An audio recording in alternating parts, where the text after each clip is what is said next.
Bonjour! So for today, I'm very excited to share to you about sa isang successful client ko na na-approve for France. Actually, I'm very overwhelmed. Hindi ko alam kung paano simulan to, but one thing I'm very certain now is may kasal na magaganap. May kasalang magaganap talaga because na-approve sila for the marriage visa.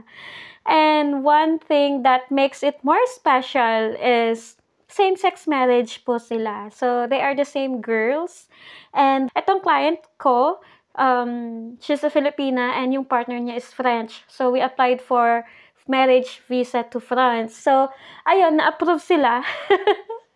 It was not a very easy process, I would say, but super challenging din sa akin kasi may delay nangyari.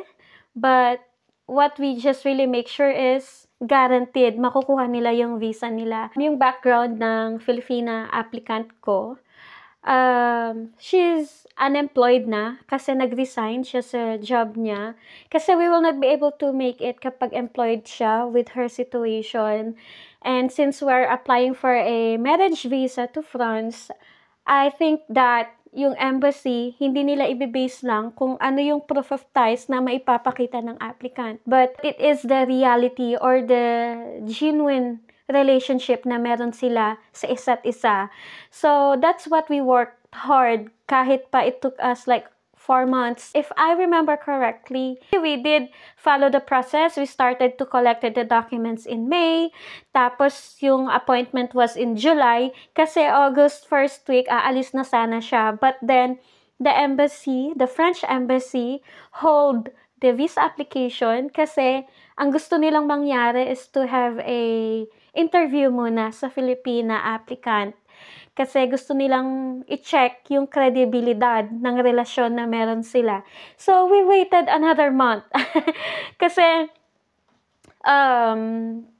kasi this is not usually, kasi usually hindi ganito yung nangyayari talaga sa procedure when we apply for a marriage visa. Pero, maigi na yung ganito na nagko-coordinate yung embassy kesa sa hindi sila nag-coordinate and ni-refuse agad yung application. So, for my client's case, what happened is, hinold nila muna yung visa application process and they waited for the appointment, which held last September. So, imagine, July pa namin sinubmit yung application, August, kasi walang availability for interview, September na nangyari yung interview.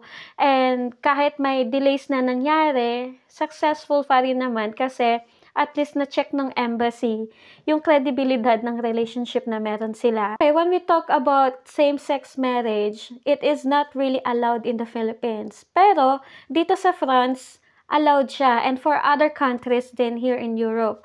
So this client na meron ako for France, along the way, the process, I was really into it. Like, I really give my best then for them because I can tell that they are really serious about getting married, diba? Regardless of their preferences, regardless of the culture, regardless of race.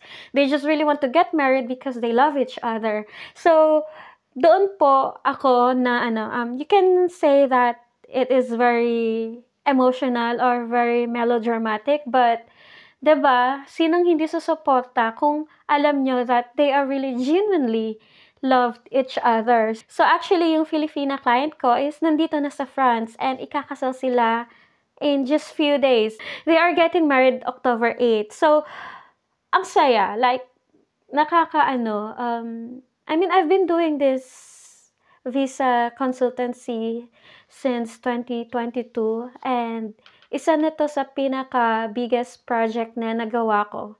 Kasi for me, living here in France taught me the equality. It is part of the society here to be equal. That's why same-sex marriage is allowed here in France. So, upon hearing their stories, because I had a consultation call with them, I got inspired. And what I just really also like about this couple clients is that super active nila to get their documents and super responsive then. So, which is why yung transaction went well then with them kahit pa it took longer than we expected. Pero okay lang because successful pa rin naman in the end. So, yeah, I'm just very, very happy for them and the impact I brought to someone else's life. It is really rewarding for me. Isa sila sa pinaka-successful na nangyari in my business company so far. So, that's why when I heard from them that na-approve yung visa, I am one of the happiest person for them. Kasi I'm maybe very melodramatic na right now, but it is really the reality. And yung epekto nito sa akin. That's why I'm very happy for both of them. And love really conquers all. And we just really submitted supporting documents na kung ano lang pwede niyang i-provide, which is yung family ties niya na meron siya. Kasi wala rin siyang employment na, wala rin any land title na ipapakita. Pero kasi ginalingan namin sa pag-explain sa cover letter. And it is important then to inform the embassy yung current situation niya as an applicant. When we apply for a visa, it is very important na you have to maintain as transparent as you can.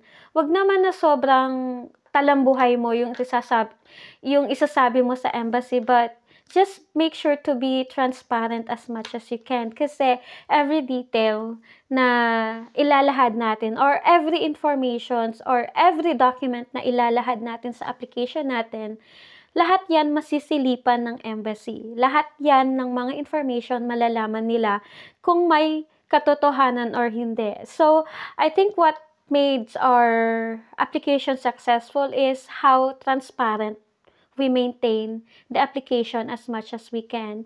And isa na po yun sa kung bakit siya na-approve with her application. And it is very hard, to apply for Schengen visa. Especially, kahit normal na tao lang, as Filipino, it is very hard for us to leave the country. Ang dami nating kailangang patunayan. Pero, kapag kasi porsigido talaga tayo, hindi lang to magiging basehan sa estado ng buhay natin, but because the will of getting what we want.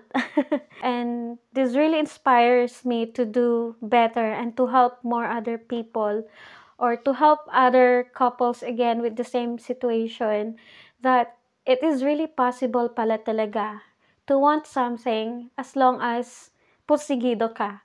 So if you plan to apply for the visa, just make sure that to give your best. Kasi wala naman pong problema kung mag-invest tayo ng time, effort, money, for as long as gusto talaga natin makapunta sa bansa kung saan natin gustong pumunta, diba?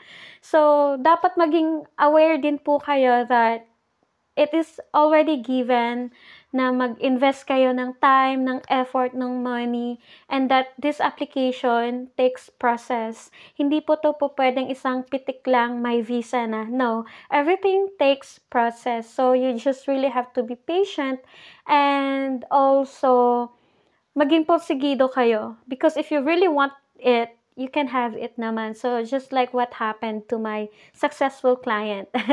And since first time nyo, if most of you are first timers or mga may na-refuse na, if you really feel like you really need help, you can reach out to me. I can help you with your visa application process, and that at least may mag-guide po sa inyo, diba?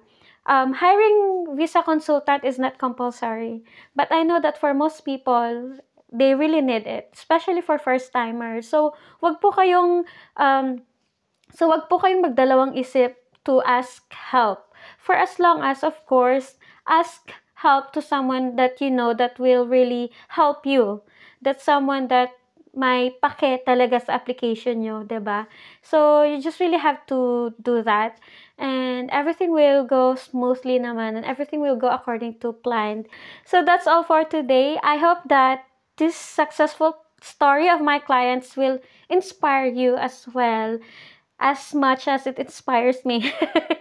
And yeah, for any latest updates about Schengen visa tips, you can find me on my social media accounts, or you can join my community group page. And that marami po akong tips na sinishare and I also answer any queries. Kasi 'di ba alam ko naman that having a visa is not just the end of it. May immigration pa tayong kailangang problemahin after getting the visa. So yeah, if you have any questions relating to Schengen visa application and Philippine immigration concerns, you can write it on the comment box or you can send me a direct message. And if you're curious to know what are the services na in-offer ko, you can visit my website. Thank you for watching this video and I'll see you again next time. Bye!